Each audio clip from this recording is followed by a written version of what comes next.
Hello hi எல்லாருக்கும் வணக்கம். Welcome back to miracle life with Rekha Sri channel. இது நியூ மாம்க்கான வீடியோ தான். இப்போ உங்களுக்கு குட்டி பேபி இருக்காங்க, திடீர்னு ஃபீவர் வந்துடுச்சு அப்படின்னா என்ன பண்ணுறதுன்னு தெரியலையா? கண்டிப்பாக அந்த வீடியோ பாருங்கள், உங்களுக்கு யூஸ்ஃபுல்லாக இருக்கும். நீங்கள் பேபி வச்சுருக்கீங்க அப்படின்னா கூடவே ஃபீவர் செக் பண்ணக்கூடிய, அதாவது டெம்பரேச்சர் உடம்புல எவ்வளோ ஹீட் இருக்குது அப்படிங்கிறத செக் பண்ணக்கூடிய தெர்மாமீட்டர் வச்சுக்கோங்க.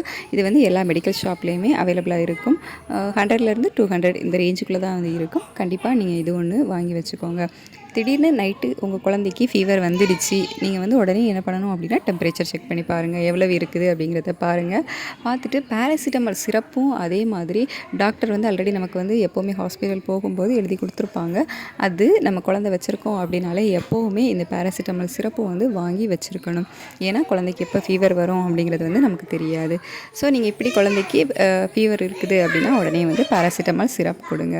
இதை தவிர நீங்கள் டெம்பரேச்சர் செக் பண்ணும்போது 100க்கு மேலே இருக்குது ஃபீவர் அப்படிங்கும்போது இன்னுமே குழந்தைக்கு ஃபீவர் அதிகமாகாமல் இருக்கிறதுக்கு குழந்தைக்கு உடம்பு சூடை குறைக்கணும்.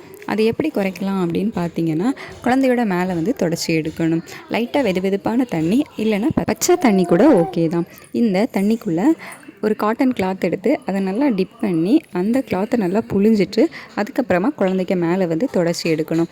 இப்படி நீங்கள் தண்ணி வச்சு குழந்தையோட மேலே தொடச்சி விடும்போது குழந்தையோட உடம்பு சூடும் குறையும், அதுக்கு மேலே டெம்பரேச்சர் அதிகமாகாது. இந்த மாதிரி ஒரு 2 to 3 டைம்ஸ் பண்ணுங்கள். அதுக்கப்புறமா பேராசிட்டமால் சிரப்பு கொடுத்துருங்க. டாக்டர் எவ்வளோ எம்எல்ல கொடுக்கணும் அப்படின்னு சொல்லியிருப்பாங்கள்ல, ஸோ அந்த குவான்டிட்டியில் பேராசிட்டமால் சிரப்பு கொடுங்க.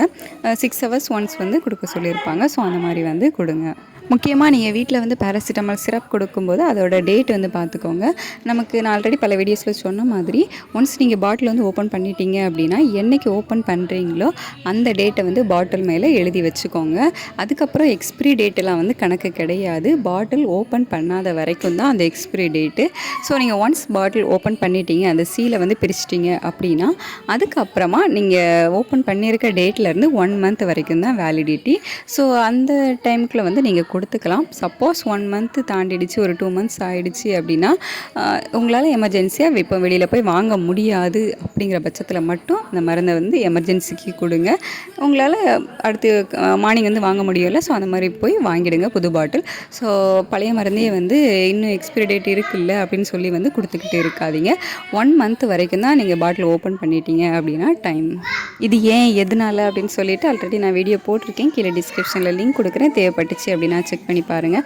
நியூ மாம்ஸ்க்கு கண்டிப்பாக யூஸ்ஃபுல்லாக இருக்கும். இந்த வீடியோ உங்களுக்கு யூஸ்ஃபுல்லாக இருந்துச்சு அப்படின்னா லைக் பண்ணுங்கள், ஷேர் பண்ணுங்கள். மறக்காமல் நம்ம சேனலை சப்ஸ்கிரைப் பண்ணி கீழே இருக்க பெல் பட்டனை கிளிக் பண்ணி ஆல் கொடுத்து வச்சுக்கோங்க. அப்போ தான் நம்ம அடுத்து போடுற வீடியோஸ் உங்களுக்கு நோட்டிஃபிகேஷன்ஸாக வரும். இந்த வீடியோட நேரம் பொறுமையாக பார்த்ததுக்கு தேங்க்யூ ஸோ மச்.